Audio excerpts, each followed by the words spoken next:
জীবন চলার পথে যাই হোক, ঝড় তুফান যত কিছুই আসুক, জীবন যেহেতু আছে ঝড় তুফান তো থাকবেই।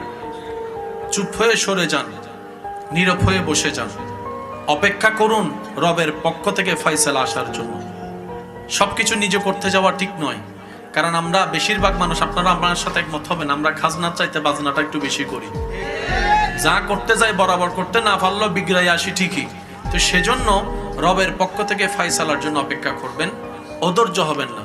জীবন যতদিন আছে চলতে থাকুক না।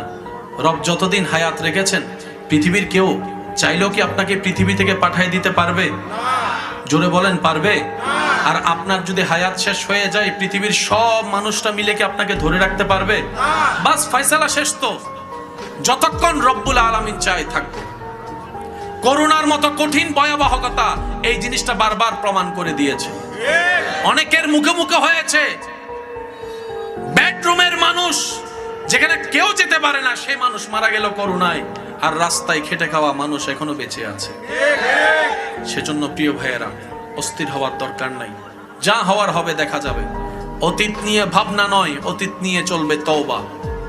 ভবিষ্যৎ নিয়ে এত টেনশনের দরকার নাই, তাওয়াক্কুল করেন রবের উপরে। সততার সাথে জীবন থাকবে, নবীর প্রেম অন্তরে নিয়ে দরুদ থাকবে।